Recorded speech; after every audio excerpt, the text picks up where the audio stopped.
자, 보건행정 우리 기초이론 강의 시작하도록 하겠습니다. 보건행정이라는 과목을 공부해 보신 분 계세요? 학부 때나 아니면 이전에나? 행정학 이런 거 공부해 보신 분? 그러시고 거의 이게 보건행정을 처음에 공부를 딱 하면요 너무 어렵게 느껴져요. 사실 국어나 영어나 이런 거 우리가 단어라도 다 아는 단어들이잖아요. 이게 무슨 뜻인지는 알잖아요. 근데 보건행정 같은 경우는 보건학에다가 행정학 원론을 합쳐놓은 거예요. 그러다 보니까 우리는 행정학을 공부했던 사람들이 아니기 때문에 행정학에서 나오는 전문적인 이론적인 용어들 그게 너무 생소해요. 무슨 합리 모형이라든가 점증 모형이라든가 막 이런 거 나오고 무슨 분석 기법이나 비용 편익 분석 뉴스 시사 뉴스 막 아니면 경제 뉴스 이런 데서 나오는 것들이 막 나온단 말이에요. 용어들이. 그러니까 한 보건행정 전체 내용 중에 한 3분의 2 정도는 여러분들이 처음 접해보는 내용들 처음 접해보는 단어들이 되게 많아요. 그래서 처음에 보건행정을 딱 수업을 하고 나면은 너무 어려워요. 국어, 영어, 한국사, 공중보건보다 보건행정이 제일 어려워요 라고 얘기하는 학생들이 거의 대부분이에요. 근데 나중에 시험을 보고 나면요 보건행정이 제일 쉬웠어요 라고 90%의 학생들은 저한테 얘기해요. 근데 아닌 경우도 있어요. 끝까지 보건행정에 대한 이해가 안 되는 경우들도 있긴 하지만 대부분 그래요. 뭐냐면 공중보건이랑 보건행정만 비교했을 때도 공중보건은 범위가 굉장히 넓고 다양하고 지역적인 내용도 되게 많고 새로운 내용도 되게 많은데 보건행정은 공중보건에 비해서 대신 좀 함축적이에요. 그렇기 때문에 내용이 막 외울 게 너무 많고 그런 게 아니라 각각의 그런 이론들에 대해서 내가 정확하게 이해만 제대로 하고 있으면은 훨씬 문제 풀기가 쉬워지고 출제되는 문제들이 계속 그 선이에요. 다만 20문제 중에서 대부분 한 문제에서 두 문제 정도는 보통 보건행정에 나오지 않는 전혀 새로운 내용 법에 있는 거 또는 완전 행정학 원론 우리가 보건행정까지 들어오지 않는 원론적인 것들 이런 게 들어오는 경우 그래서 항상 보건행정에서 한두 문제 정도는 틀리는 게 법에서 새로운 거 또 새로운 내용 이런 거 나오면은 못 풀거든요. 사실 그럼 찍는 수밖에 없고 그게 나만 모르는 게 아니라 대부분 남들도 몰라요. 그러면 그럼 이제 잘 찍는 수밖에 없어요. 그거는 그래서 처음에 공부 시작할 때 너무 거부감이 들 수 있지만 수업 잘 따라오고 기본이론 우리 기초이론하고 기본이론 수업하고 심화이론 수업할 때까지도 아마 안 잡힐 거예요. 문제 푸는데 또 모르겠어. 근데 마지막에 단원별 문제풀이를 하면서 이론을 쫙 정리를 하고 나면 대부분 그게 개념 정리가 다 되시고 모의고사 풀 때는 잘 푸세요. 그래서 보통 대부분 잘하고 그렇게 해서 내용을 잡아 드릴 거고 제가 어려운 내용 쉽게 설명하는 재주가 좀 있어요. 진짜로 믿고 그래서 저를 믿고 여러분들이 따라오시면은 보건행정은 점수를 더 받아갈 수 있는 그런 과목이다라고 믿고 공부하시면 될 것 같아요. 자, 기초이론이니까 전체 내용 중에서 좀 요약을 아주 많이 해놓은 거죠. 그래서 원래 교재 자체가 거의 900페이지 정도 되는데 그거를 한 30, 40페이지? 이게 1편, 2편 나눠 있는데 여기가 30 정도 되고 뒤에서 한 60페이지 정도로 한 10분의 1도 안 되게 줄여놓은 거예요. 그래서 정말 압축해서 근데 한 시험 문제 70%가 요 정도에서 나와요. 요 정도 내용 안에서 거의 나올 수 있는 내용들로 줄여놓은 거다라고 보고 요약 정리된 내용이다 라고 생각하고 보시면 될 것 같아요. 자, 먼저 보건행정의 그 공중보건과 마찬가지로 보건행정도 그래서 전체 챕터를 그냥 그 챕터별로 나눈 게 아니라 그냥 테마로 해서 각각의 주제별로 좀 정리를 했어요. 그대로 진행을 해볼게요. 먼저 보건행정의 기초인데 행정에 대한 개념이라는 게 나와요. 자, 우리가 행정이라는 말은 되게 많이 들어봤어요. 근데 행정이 뭐예요? 누군가 일을 하는 것 같아요. 공무원들이 뭔가 일하는 거 이런 거 다 행정이라고 우리 얘기하는 것 같아요. 그쵸? 그럼 우리 일반 회사에서 하는 일도 뭐 행정 업무라고 하는 것 같긴 한데 도대체 행정에 대한 개념이 뭘까? 우리가 행정학에서 얘기하는 행정의 개념을 보시면요. 이러한 개념들을 가지고 있다. 그래서 행정이라는 것은 우선 공익을 지향한다. 공익이라는 게 뭐예요? 공공의 이익을 지향한다. 그럼 공공은 누구예요? 우리 모든 국민들이 혜택을 받을 수 있도록 국민들이 가지고 있는 문제를 공공의 문제를 해결하기 위해서 일하는 게 행정이다. 그래서 공익을 지향한다. 그래서 행정은 공공 문제 해결, 공공 욕구 충족, 우리 모든 국민들을 위해서 하는 일이 행정이다라는 거죠. 이걸 통해서 결국 국민의 삶의 질 증대를 추구하는 게 바로 행정이다. 그렇기 때문에 행정을 통해서 공공 서비스, 우리가 받고 있는 뭐 경찰, 공무원들이 하는 모든 소방 업무 같은 것들, 또는 무슨 하다못해 도로라던가 공원이라던가 이런 모든 것들이죠. 자, 그러한 서비스들을 생산하고 공급하고 분배하는 것들을 행정을 통해서 하게 되는 거죠. 그래서 행정이라는 것은 결국 이러한 공공 서비스를 생산하고 분배하고 공급하고 분배하는 것들을 하기 위해서 이제 공공기관들, 공무원들이 정책이라는 것을 만들고 그 정책을 집행하고 또 그 정책을 진행하는 과정에서 여러 사람들이 참여하는 것들, 관리하는 것들까지 다 포함해서 그러한 과정을 통해서 서비스를 생산하고 공급하고 분배하는 활동을 하는 게 바로 행정이다. 또 다양한 주체들 간의 상호작용, 협력적 관계를 형성한다라고 했는데, 그래서 공공 서비스를 꼭 그럼 공무원들, 국가기관에서만 제공하나? 그러진 않아요. 또 민간에서 제공하는 것도 있고, 그쵸? 그래서 이 공공 서비스를 제공하기 위해서 행정을 수행하는데, 기본적으로 정치 권력 배경을 가지고 있지만 거기에 그것을 모두 독점하는 게 아니라 준정부 기관이라던가 민간 기관이라던가 이런 곳들이 같이 협력해서 공공 서비스를 제공하기 위해서 일을 한다라는 거죠.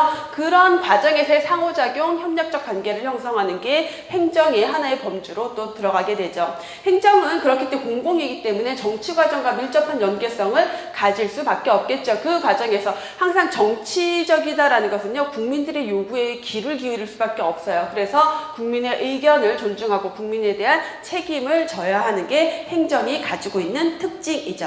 그럼 행정을 운영하는 데 있어서 어떤 식으로 운영을 하느냐, 행정의 운영 원리, 보건행정도 마찬가지고 모든 행정은 운영을 하는 데 있어서 어떤 과정이 있어요. 관리하는 과정, 의사결정하는 과정, 기획, 조직, 수행, 통제, 이러한 진행되는 행정이 그냥 딱 하는 게 아니라 맨 처음에 어떤 문제가 있지? 문제를 확인해서 이 중에서 그럼 어떤 걸 해결해야 되지? 의사결정을 하고, 자, 이걸 하기 위해서 어떤 사업을 해야 되지? 구체적인 행동 계획을 마련해서 기획을 하고, 그러면 이 사업을 진행하기 위해서 조직을 형성하고 조직의 사람들을 배분한 다음에 일을 시켜서 업무를 수행시키고, 그 수행한 업무를 평가한 걸 다시 반영하고, 이러한 과정이 쭉 진행이 되겠죠. 그러한 과정을 운영 원리라고 얘기를 하는 거예요. 이러한 원리로 행정이 이루어진다. 되게 생소한 표현들이죠. 관리 과정, 의사결정 과정, 뭐 기획, 조직 이런 표현들이야 많이 들어봤지만, 그래서 우선 관리 과정이라는 게 결국은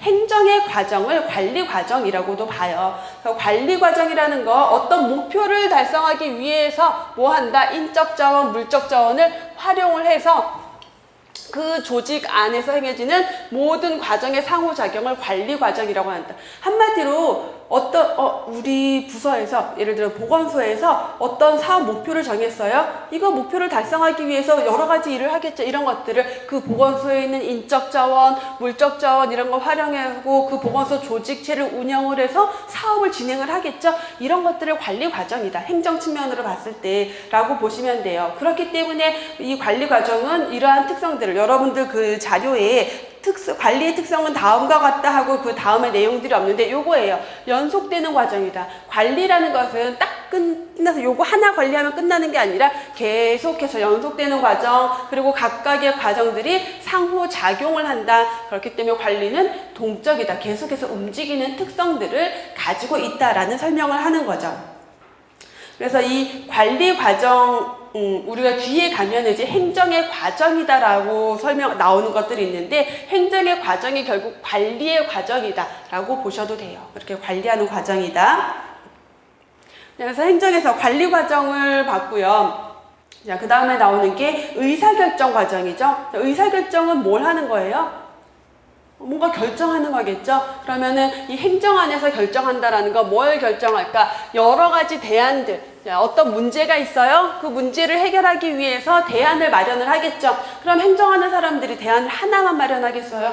여러 개의 대안을 마련을 해요. 예를 들어서 뭐 최근에 아동학대 사건이나 이런 문제들이 있다. 그러면 이 국가적인 아동학대 사건은, 아동학대 문제를 해결하기 위해서 우리가 어떤 일을 해야 될까? 아동학대와 관련된 무슨 법을 만들자, 아동학대가 발생하지 않도록 어떤 감시체계를 만들자, 어떤 운영기구를 만들자, 뭐 여러 가지 대안들이 쭉 나오겠죠. 근데 그 만들어진 대안을 다 실행할 수는 없어요. 그럼 그 중에서 뭐가 가장 필요하고 뭐가 가장 적절할까? 여러 대안들 중에서 선택하는 게 바로 의사결정하는 과정이다. 그렇기 때문에 이 의사결정 과정이고, 이 의사결정 과정도 마찬가지로 계속해서 끊임없이 이어진다. 한 번 하고 끝나는 게 아니라 뭔가 대안을 선택했으면 대안에 따른 자원에 대한 것도 진행이 되고, 그 결과가 어땠는지를 또 판단해야 되고, 이 사업을 다시 또 이어서 진행할지 아니면 이걸 종결하고 새로운 사업을 할지 기존 사업을 더 발전시킬지 이런 것들에 대한 의사결정은 계속해서 이루어질 수밖에 없겠죠. 어쨌든 그 중에서 대안을 선택을 하고 났다라면은 이 대안, 우리가 5개의 대안을 만들었는데 그 중에서 법 제정하고 그다음에 감시를 위한 어떤 설치 기구를 만들자라고 했어요. 그러면 그걸 이제 실행에 옮기기 위해서는 기획이라는 걸 해야 되겠죠. 기획 과정, 실제 그 행동을 하기 전에 우리가 뭘 할지를 결정하는 거. 기획하는 거야. 미리미리 우리 때 뭐 언제부터 언제까지는 뭘 하고 뭘 만들고 누가 뭘 하고 이런 것들을 쭉 기획하는 거죠. 기획이라는 건 미래를 예측하는 것이다 라고 표현하는 이유는 이렇게 하면 앞으로 이렇게 될 수 있을 거야 라는 걸 예측하면서 기획을 하게 돼요. 그래서 기획 과정은 전제를 세운다. 미래에 대해서 예측하는 것, 앞으로 어떨 것이야. 전제를 까는 거예요. 우리가 이런 사업을 하면 이렇게 될 거야 라는 전제, 그게 바로 예측하는 것과 맞물리는 거죠. 예측을 하고 거기에 따른 구체적인 목표, 이걸 통해서 어떤 목표를 달성하자라는 목표도 설정하고 그 목표를 달성하기 위한 행동 계획까지 세우는 게 기획이에요. 좀 지나가다 보면 조금 약간 멘붕이 오는 게 기획에 대한 정의가 계속 다른 정의들이 나와요. 각각의 마다. 그래서 지금 우리가 하고 있는 게 뭐에 대한 내용인지를 알고 있어야 돼요. 지금 뭘 보고 있었던 거예요? 행정의 운영 원리. 행정의 운영 원리 중에서 관리 과정에 대한 거 봤고요. 의사결정 과정에 대한 거 봤고 기획 과정에 대한 거 봤어요. 그래서 행정의 운영 원리에서의 기획 과정은 이렇게 정의를 설명을 하고 있다라는 거고, 자, 기획을 하고 났으면 조직이라는 걸 해야 돼요. 자, 조직이라는 건 뭐예요? 조직을 만드는 거예요. 조직도 만드는 거예요. 인적 자원, 물적 자원을 실질적으로 어떻게 구성을 할지. 그래서 조직은 그 목표를 달성하기 위한 분업 체계. 어떤 부서에서 어떤 일을 할지 부서를 만들어 놔야 되겠죠. 그래서 조직 과정은 목표를 달성하고 업무를 분담하는 과정을 여기에서는 다 묶어서 조직 과정이라고 설명하고 있어요. 그 행정의 운영 원리에서 조직 과정에 대한 걸 봤고요. 자, 조직 과정을 통해서 분업 체계를 다 만들었어요. 조직을 쭉 만든 다음에 어느 부서 만들고 거기서 너는 뭐 하고 너는 뭐 하고 너는 뭐 하고를 다 했으니까 이제 뭐 해야 돼요? 실행해야 되겠죠? 행동을 실제로 추진하는 과정. 조직의 인적 자원을 다루는데 필요한 활동을 포함한다. 사람들이 실제 업무를 수행하는데 필요한 업무들이 여기 수행 과정에 들어가는 거고, 자, 이게 끝나고 수행을 하고 났으면 뭐 해야 돼요? 사업을 하고 났으면 평가를 해야죠. 잘했나 못했나, 사업이 성공했나 실패했나, 목표를 달성했으면 어느 정도 달성했는지. 근데 평가하고 땡이 아니라 평가를 통해서 반영을 또 해야 되겠죠. 피드백, 환류를 해야 돼요. 그래서 통제 과정은 조직 활동을 감시하는 데 초점을 둔다. 조직이 제대로 활동했는지 감시하는 데 초점을 두고요. 활동 결과를 측정하는 기준도 결정한다. 그래서 이 결과가 성공인지 실패인지, 그리고 결국은 평가 기법이죠. 그래서 평가 기법과 변화가 필요할 때 수정 보완하는 활동도 이 통제 과정에 다 포함된다. 그래서 통제 과정이라는 것은 결국 감시하고 결과를 측정하고 평가하고 그다음에 수정 보완하는 활동까지 다 우리가 통제라고 보시면 돼요. 그래서 앞으로 통제라는 표현들이 굉장히 많이 나오는데, 통제라고 하면 평가하는 거 라고 생각을 하시면 간단하게 이해할 수 있을 거예요. 그래서 행정의 운영 원리에 대한 내용을 봤어요. 자, 그 다음에 이제 정말 그냥 행정학적인 건데, 귤릭의 포스콥은 행정학에서 되게 가장 기본 중에 하나예요. 그래서 귤릭이라는 사람이 포스콥이라는 사람으로 행정의 과정을 제시를 했어요. 이 내용 자체가 행정의 과정에 대한 것들을 설명하고 있는 건데, 행정은 이런 과정을 거쳐라고 균릭은 제시를 한 거죠. 자, 뒤에 그 다음에 나오는 페이올은 POCCC라고 제시를 해서 행정은 이런 과정을 거쳐 또 얼마나 많은 학자들이 행정의 과정을 이런 식으로 정의를 내렸겠어요. 다 다르죠. 그 중에서 보건행정에서 시험 문제로 주로 출제되는 게 바로 이 균릭이라는 사람의 포스콥 약자 따서 포스콥이라고 해요. 그래서 포스콥이기 때문에 이거를 우리가 중요하게 보는 거고, 뭐 주로 시험 문제에 다음 중 균릭이 제시한 포스콥의 과정에 포스콥에 해당하지 않는 것은 해서 기획, 조직, 인사, 지휘, 평가, 기획, 조직, 인사, 지휘 또는 뭐 통제, 평가 이런 거 집어넣어 놓고 답 찾는 문제가 나오는데, 보시면 우리가 앞에 행정의 운영 원리에서도 보시면 통제 과정이 있었고요. 지금 여기 넣고 여러분들 그 교재에 보시면은 페이율이 제시한 거에도 통제가 있고, 보통은 행정의 과정에 일반적으로 통제라는 과정, 평가라는 과정을 다 집어 넣어요. 행정의 과정에 다 넣는데 이 균릭이 제시한 거에는 통제, 그 평가가 없어요. 그게 특징이에요. 그러니까 혹시라도 보기에 통제라던가 평가라는 개념이 나오면 그 무조건 아니겠죠. 근데 예전에는 그렇게만 나왔는데 요즘은 이거 그냥 설명해 놓고 균릭의 포스콥 중에서 정해진 목표나 정책의 합리적 운영을 위해서 사전 준비 활동, 집행 전략을 수립하는 단계는 무엇인가? 요렇게 문제가 나와요. 그래서 각각의 이 단계에서 어떤 활동들이 이루어지는지를 같이 매칭하는 문제들이 출제가 되고 있죠. 그럼 기획, 그 균릭은 기획, 조직, 인사, 지휘, 조정, 그리고 보고, 예산이라고 제시를 했고, 우리가 C가 있으니까 C, 컨트롤이라고 생각해서 통제라고 생각하는데, 여기에서는 코디네이팅, 그래서 조정으로 들어가 있고요. 자, 기획은 항상 실제 우리가 뭘 할지를 준비하는 단계다라고 생각을 하시면 돼요. 그래서 정책 목표를 달성하기 위해서 사전 준비 활동, 집행 전략을 수립하는 활동, 우리가 뭘 할지 전략을 짜는 게 기획 단계다. 기획을 하고 났으면은 조직, 인사, 지휘, 조정으로 들어가는데, 요렇게를 다 묶어서 앞에서 우리 앞에 조직 과정에서, 조직은 일정한 환경에서 목표를 달성하기 위한 분업 체계다. 그래서 공동 목표를 달성하기 위해서 업무를 분담하는 과정이다 라고 했는데, 그거를 좀 찢어 놓으면은 조직, 인사, 지휘, 조정이에요. 그러니까 앞에 행정의 운영 원리에서는 이걸 다 묶어서 그냥 조직 과정이라고만 하고 있었는데, 자, 조직은 단순하게 인적 자원, 물적 자원의 자원이나 구조를 편제하는 거고, 그 조직에다가 사람을 임용해서 배치하고 그 사람들을 관리하는 게 인사, 사람에 대한 행정이죠. 인사고요. 그다음에 그 사람들한테 지침을 내리는 게 지휘예요. 그렇죠? 디렉팅, 지침을 내리고, 조정이라는 것은 그 사람들이 이 목표 달성을 위해서 행동을 다 통일해서 잘 따라올 수 있도록 사람을 조정하는 거예요.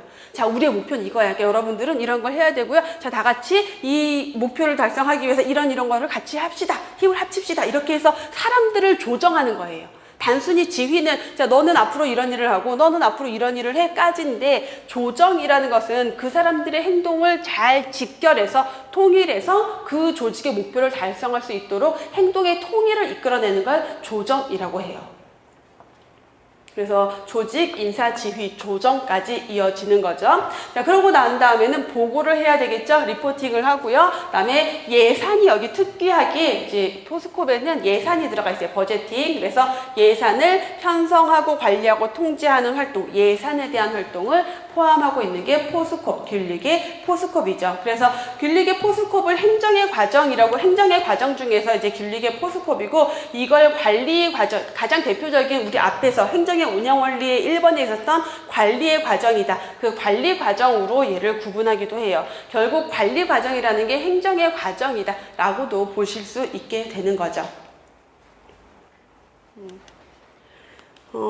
여러분 교재에 페이올의 POCCC, 자, 페이올은 기획, 조직, 지휘, 조정, 통제로 제시를 했어요. 그래서 기획, 우리가 앞으로 뭘 할지 행동을 결정하는 거, 전략을 수립하는 거였죠.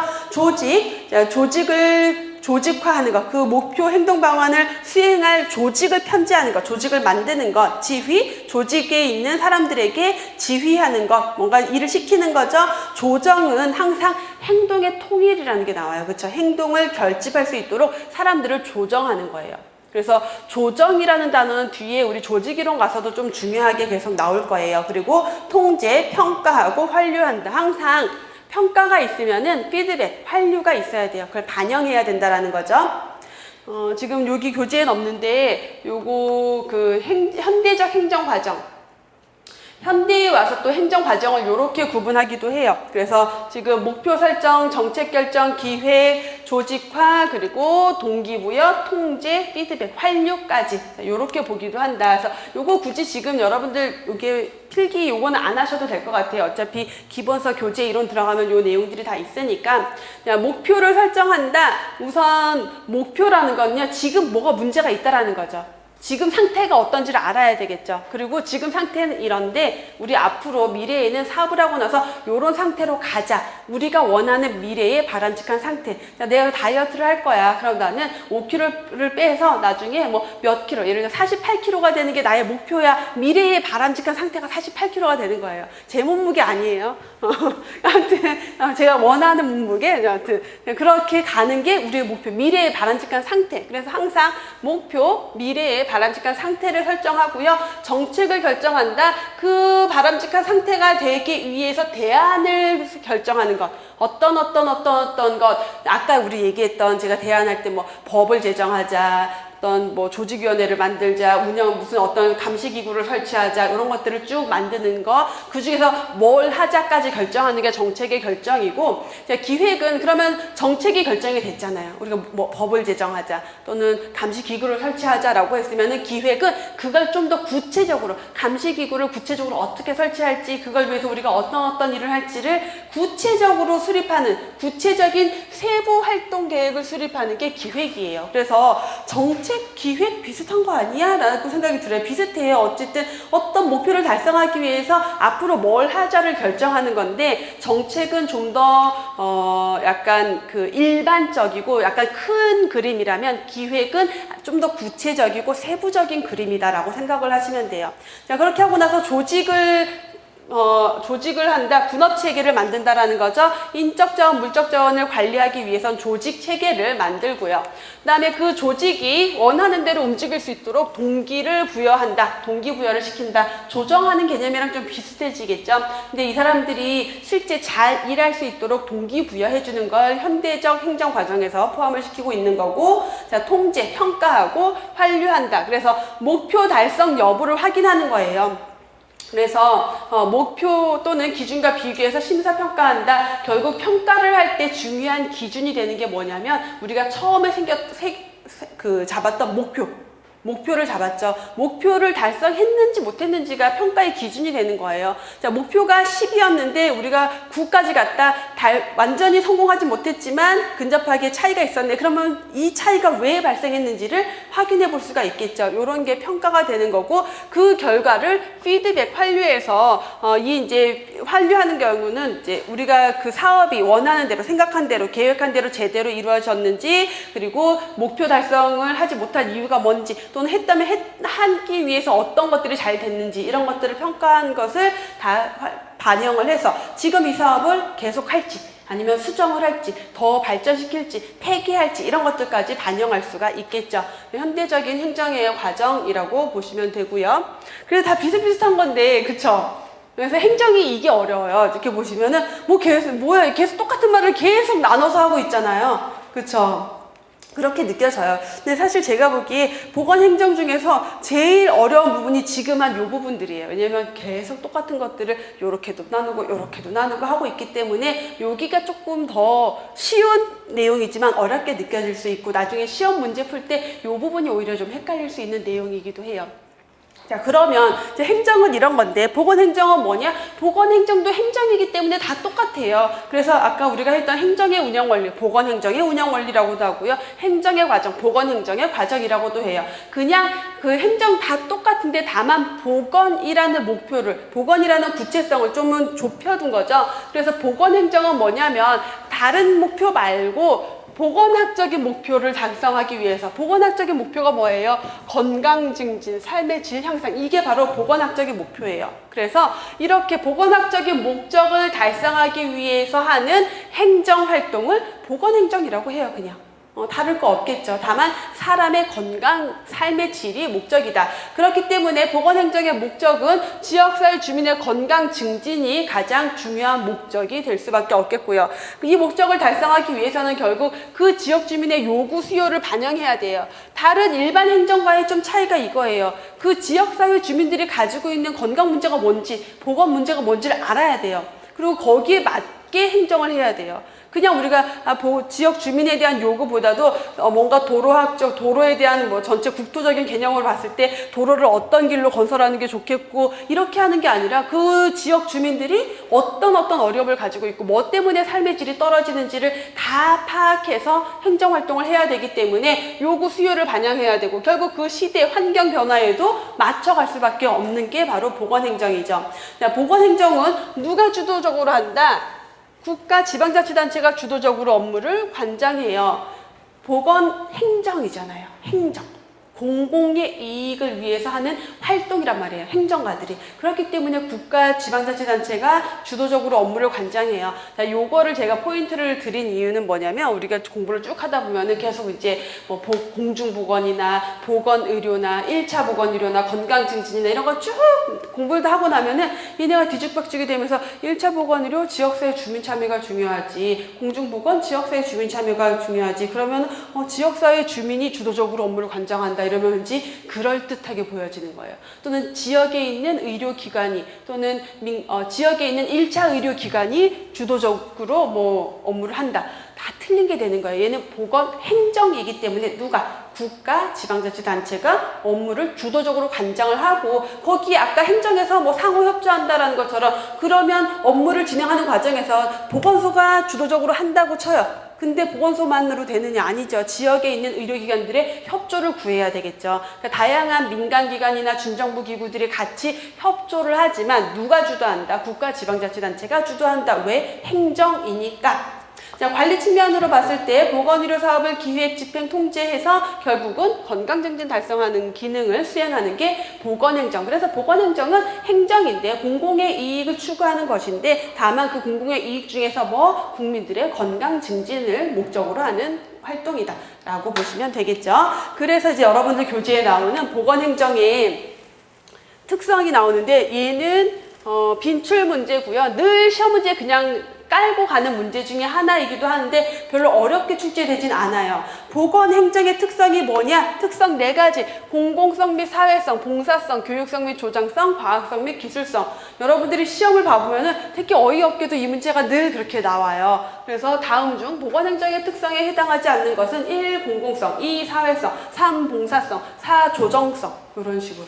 그러면 조장성인데 조정성 이렇게 또는 뭐 공공성, 사회성, 봉사성, 전문성이 또 아니겠죠. 이런 식으로 문제가 자주 출제돼요. 또는 다르게 짝지어진 것은 그래서 1번 공공성, 봉사성, 조장성, 2번 사회성, 교육성, 전문성 이런 식으로 해서 아닌 것들 이제 집어넣거나 이런 식으로 문제가 너무 간단하죠. 공공성 및 사회성, 봉사성, 교육성 및 조장성, 과학성 및 기술성인데 자, 공공성이나 사회성이나 같은 개념이에요. 같은 의미죠. 어떤 의미를 가지고 있느냐. 우선 공공이라고 하는 것은 사회 구성원 전체 모든 국민을 대상으로 한다라는 거예요. 자, 보건행정 아까도 말했지만 행정이니까 공공의 이익을 추구한다. 공공의 문제를 해결하고자 한다. 공공의 욕구를 충족시켜주고자 한다. 공공의 복지, 사회 집단적인 건강을 추구한다. 그래서 모든 사회 구성원의 건강을 추구하는 행정이 보건행정이다. 사회 구성원의 건강 향상. 그래서 사회성, 공공성이라는 성격을 가지게 되는 거죠.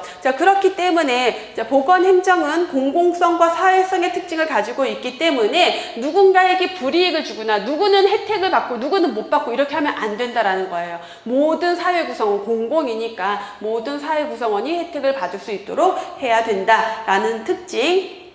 자, 두 번째, 봉사성. 봉사성은 뭐예요? 봉사성은 우리 어제 공중보건 할 때도 나왔었죠?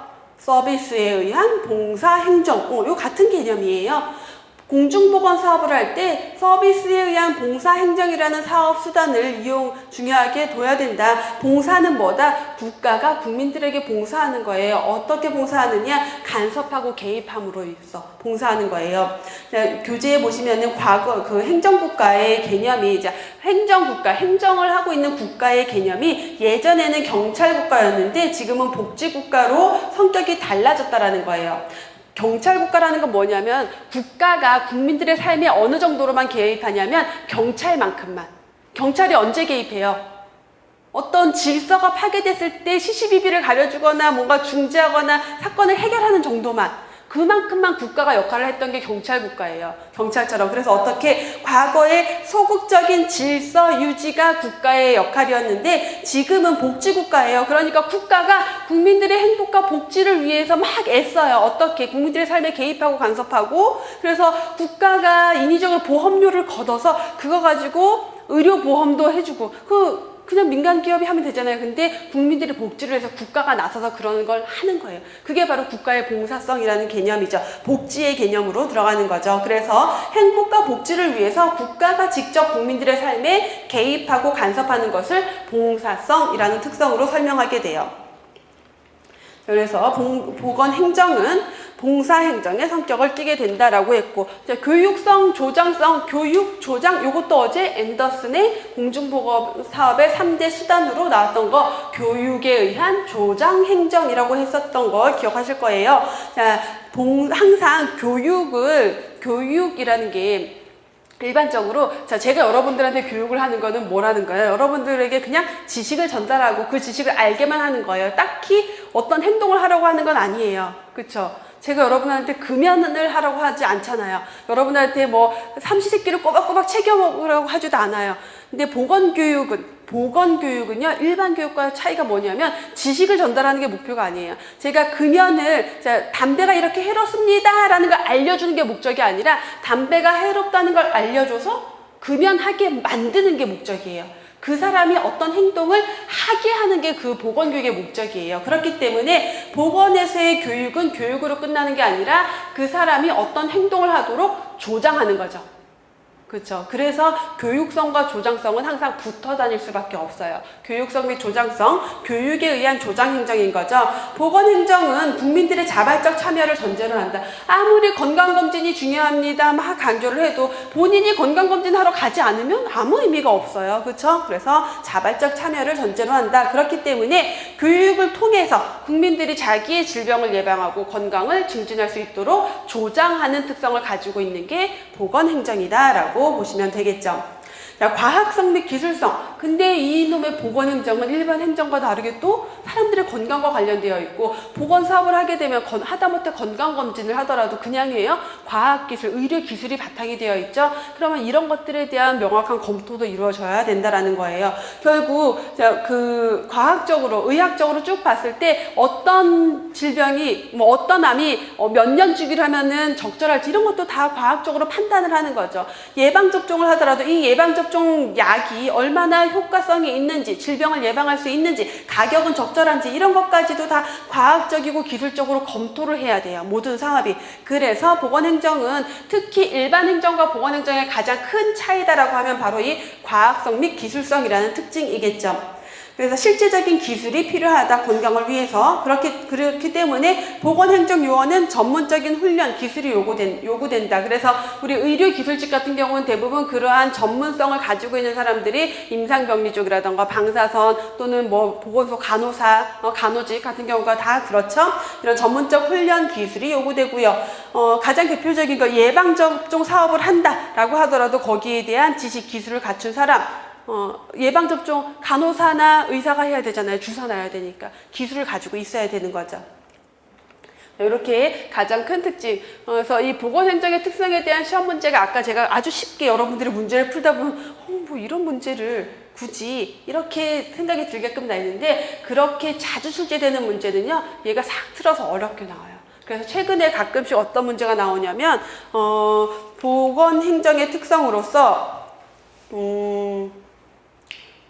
사회 구성원 전체의 건강 향상을 위해서 아니다. 이렇게 쉽게 안 나오고, 예를 들어서 예방접종과 관련된 사업을 쭉쭉쭉쭉 설명하면서, 자, 이러한 행정의 특징은 어떤 특성이냐라고 묻는 거. 이런 식으로 지문을 내놓고, 요런 행정은 이 네 가지 특성 중에서 어떤 특성에 대한 설명이냐, 요렇게 문제가 나와요. 그래서 여러분들이 그냥, 요거 네 가지 단순 그 지식이 아니라, 그래서 공공성, 사회성이 뭔지 알아야 되고요.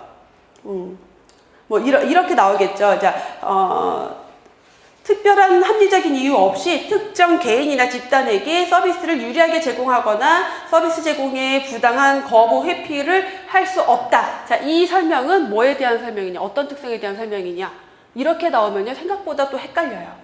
비슷해 보이거든요. 그래서 그러한 구체적인 개념까지도 여러분들이 반드시 알고 계셔야 돼요. 자, 다음에 보건행정의 이념이 나와요. 보건행정은요, 이러한 이념이라는 건 뭐예요? 우리가 추구하는 가치예요. 이런 것들을 베이스에 깔고 행정, 사업을 해야 된다라는 거예요. 어떤 거? 가장 중요한 건 우선 형평성이겠죠. 우리 어제 공중보건 할 때도 보건은 항상 형평성을 강조한다. 왜냐하면 건강권, 모든 국민은 건강할 권리가 있어요.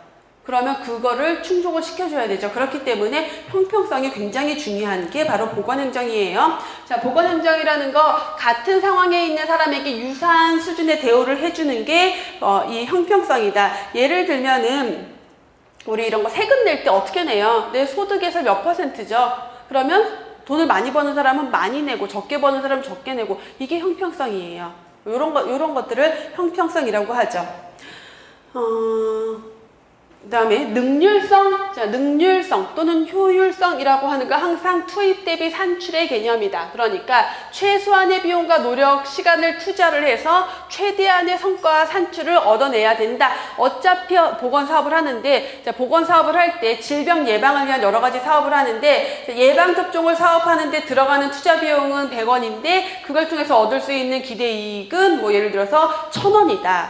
그 다음에 뭐 노인을 대상으로 하는 어떤 사업을 하는데 여기에 들어가는 비용은 1,000원인데 그걸 통해서 얻을 수 있는 기대이익은 500원이다 라고 하면 효율성 측면에서는 예방접종 사업이 훨씬 더 효율성이 크죠. 이런 걸 따지는 거예요. 그래서 효율성과 형평성은 결국 충돌할 수밖에 없어요. 근데 형평성을 추구하다 보면 능률성이 저해가 되는 경우들이 있겠죠. 그러면 둘이 충돌할 땐 누굴 더, 형평성을 더 우선시해요. 그렇기 때문에 보건행정, 보건정책은 비효율성을 내포하고 있다는 설명이 뒤에 가면 또 나올 거예요. 이러한 형평성을 추구해야 되는 개념 때문에 그렇죠. 하지만 그럼에도 불구하고 예방접종 사업을 하는 데 있어서 A 방법, B 방법, C 방법이 있는데 얘네 세 개를 비교했을 때 A가 투입 대비 산출이 가장 좋다라면 A 사업을 채택하면 되겠죠. 이런 개념의 효율성을 추구한다라고 생각을 하시면 돼요. 똑같은 목표를 가지고 A, B, C, D 사업을 했을 때 누가 가장 효율성이 있는지를 판단을 해서 의사결정할 때 그걸 고려해서 결정을 하게 되겠죠. 자, 효과성. 자, 효과하고 하면요, 항상 목표 달성이에요. 효과는. 자, 효과성, 목표 달성, 짝이에요, 짝. 효과가 있다. 예방접종 사업에 효과가 있다. 예방접종을 통해서 질병 예방을 얼만큼을 달성했다라는 목표 달성을 확인하는 게 효과예요. 목표를 달성하지 못했으면 효과가 없는 거겠죠. 그래서 효과성은 항상 기대한 것과 같은 소망스러운 상태, 우리가 바라는 상태, 바람직한 미래, 그것을 달성했는지 정도가 효과성의 개념이죠. 접근성, 보건행정을 통해서 어떤 사업이 진행이 된다라고 했을 때 예를 들어서 우리 동네 보건소에서 우리 지역 주민들을 대상으로 간단하게 대사증후군 무료 검진 사업을 하고 있어요. 여러분들이 살고 있는 지역의 보건소에서 대부분 하고 있어요. 알고 있어요? 모르고 있어요? 알았어요? 몰랐어요. 보건소에서 그러면 이 접근성에 대한 부분을 간과한 거예요. 지역 주민들이 모른다라는 건. 그쵸? 이거 되게 중요한 거예요. 그러니까 어때요? 내가 알았으면 나 가서 검사 공짜인데, 그거 다 우리가 내 세금으로 하는 건데 내가 가서 혜택 받았을 텐데, 검사해봤을 텐데 몰랐어요. 못 갔잖아요. 그러면 그 사업의 목표 달성 정도도 어때요? 사람들이 참여를 안 하니까 효과성도 떨어지겠죠. 자, 접근성, 서비스가 있다는 사실도 알아야 되고요. 어떤 경로, 어떻게 가서 그 혜택을 받으면 되는지도 알아야 돼요. 그걸 다 포함했을 때 접근성이 있다라고 할 수 있어요. 홍보도 굉장히 중요해요.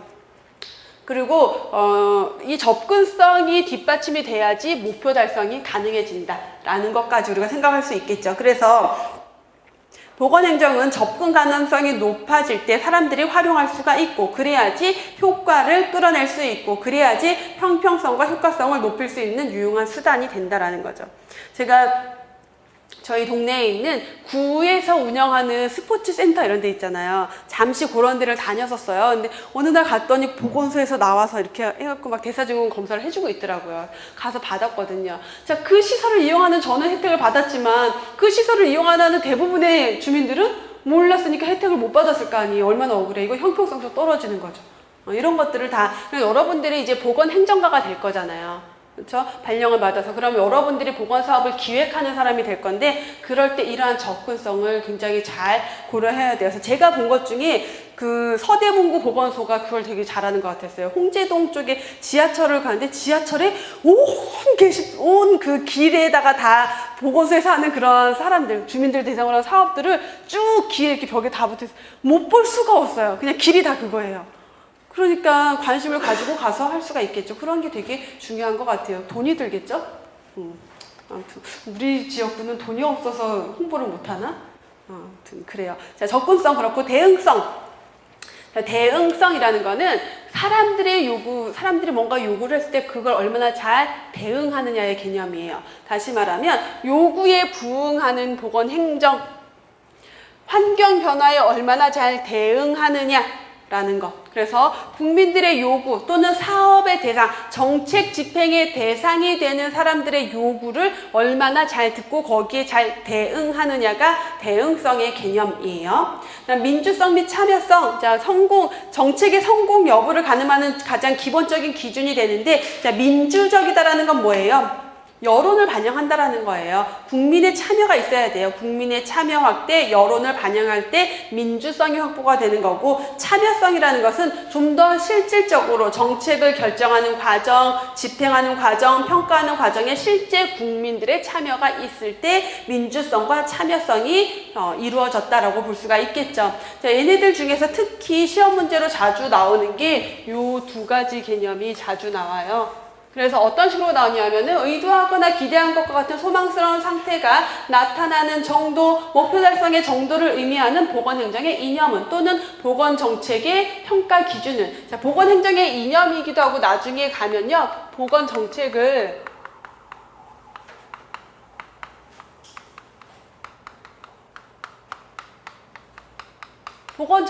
평가 기준, 보건정책의 이념이라고도 하고, 보건정책. 결국 뭐냐면, 행정을 통해서 정책을 수립해서 그걸 집행하고 나면은 평가할 때 이러한 것들이 잘 반영이 됐는지를 확인해야 된다는 같은 개념이에요.